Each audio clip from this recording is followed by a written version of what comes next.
اللہ سبحانہ و تعالیٰ نے پوری کائنات کو پیدا فرمایا، لیکن جب بات قرآن پاک کی آتی ہے یا اس کی کسی آیت یا سورہ کی فضیلت بیان کی جاتی ہے تو حضور اکرم صلی اللہ علیہ وسلم کی بہت ساری احادیث سے پتہ چلتا ہے کہ بے شک قرآن پاک اللہ سبحانہ و تعالیٰ کا سب سے بڑا معجزہ ہے۔ ویسے قرآن پاک کی ہر آیت، ہر سورہ ایک غیبی راز ہے۔ پورے قرآن پاک میں 10 سے 12 آیتیں تو ایسی ہیں کہ جس کا معنی اور مطلب اللہ اور اس کے رسول صلی اللہ علیہ وسلم کے سوا کوئی نہیں جانتا۔ تو آج میں آپ کے لیے قرآن پاک کی وہ 2 آیتوں کا عمل لے کر حاضر ہوا ہوں کہ یہ 2 آیتیں اللہ سبحانہ و تعالیٰ کے عرش کے خزانوں سے خاص طور پر نازل کی گئی ہے۔ تو بسم اللہ الرحمن الرحیم، السلام علیکم ورحمۃ اللہ وبرکاتہ۔ میرے پیارے عزیز دوستو، تو قرآن پاک کی وہ 2 معجزہ آیتیں ہیں سورہ بقرہ کی آخری 2 آیتیں۔ جب یہ 2 آیتوں کا نزول ہوا تو آسمان سے ایسی آواز آئی کہ اس سے پہلے ایسی آواز کسی نے سنی نہیں تھی۔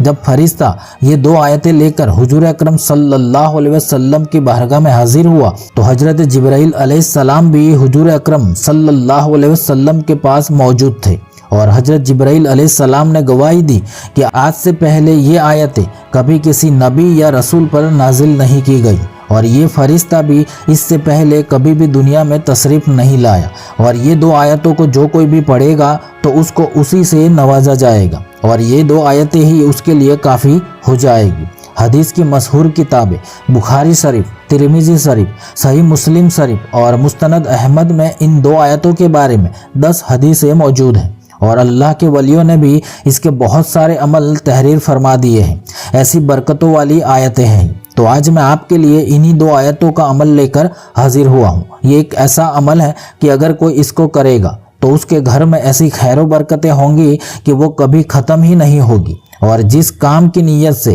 اس عمل کو کر لے گا تو اللہ رب العزت اس کو وہی عطا کرے گا جو وہ پانا چاہتا ہے، بس شرط یہ ہے کہ اس کی حاجت نیک اور جائز ہو۔ اب یہ عمل ایک 2 رکعت نوافل نماز اور قرآن پاک کی سورہ بقرہ کی آخری 2 آیتوں کا سب سے مجرب بہت لوگوں کا آزمایا ہوا عمل ہے۔ صحیح بخاری شریف کی حدیث ہے کہ جو کوئی بھی سورہ بقرہ کی آخری ان 2 آیتوں کو صرف 1 مرتبہ رات میں پڑھ کر سو جائے گا تو اس کے لیے 2 آیتیں ہی کافی ہو جائے گی۔ اور مستند احمد میں ہے کہ یہ 2 آیتیں اللہ کے عرش تلے کے خزانوں میں سے عطا کی گئی۔ تو جب آپ کی کوئی مراد ہے یا کوئی حاجت ہے یا کوئی کام بنتے بنتے بگڑ جاتا ہے، رکاوٹیں آ جاتی یا کوئی اہم کام پیش آیا ہو اور اس کو پورا کرنا ہو تو آپ اس 2 رکعت نوافل نماز اور یہ 2 آیتوں کا عمل کر لینا، تو انشاءاللہ اللہ سبحانہ و تعالی آپ کو وہی عطا کرے گا جو آپ پانا چاہتے ہیں۔ تو یہ وظیفہ آپ صبح فجر کی نماز کے بعد یا ظہر کی نماز کے بعد یا رات میں عشاء کی نماز کے بعد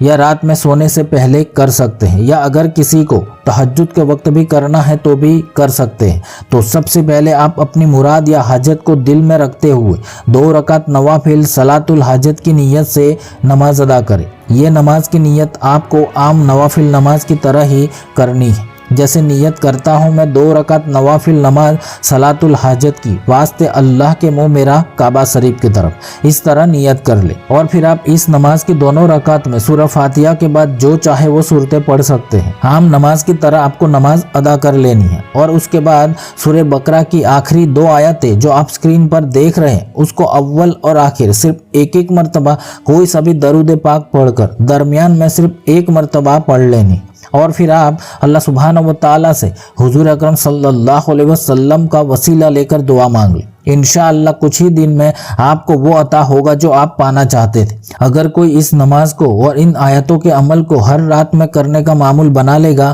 تو اس کو پھر دوسرا کوئی عمل کرنے کی ضرورت پیش نہیں آئے گی انشاءاللہ۔ ان آیتوں کے بارے میں فرشتے نے خود حضور اکرم صلی اللہ علیہ وسلم کو خوشخبری سنائی تھی، اور اگر کوئی اس عمل کو صرف 3 دن کر لے گا تو اس کے گھر میں سے شیطان بھاگ جائے گا، اور اگر کوئی اس کو ہر دن کرنے کا معمول بنائے گا تو اس کے گھر میں خیر و برکت کی کوئی انتہا نہیں ہوگی۔ اللہ سبحانہ و تعالیٰ کے فرشتے بھی اس بندے کے لیے دعائیں کرتے ہیں۔ تو میرے عزیز دوستو، اگر آپ کی کوئی مراد ہے یا حاجت ہے جس کو آپ جلد سے جلد پانا چاہتے ہیں تو اس عمل کو آج رات سے شروع کر سکتے ہیں۔ صرف 5 سے 7 منٹ لگتے ہیں یہ عمل کرنے میں۔ تو جو لوگ نمازوں کو پابندی سے ادا کرتے ہیں وہ لوگ اس عمل کو کبھی نہ چھوڑے۔ تو میرے عزیز دوستو، آپ لوگ اس ویڈیو کو فیس بک اور واٹس ایپ پر لازمی شیئر کر دینا، اور مجھے بھی اپنی دعاؤں میں یاد رکھیے گا۔ اللہ حافظ۔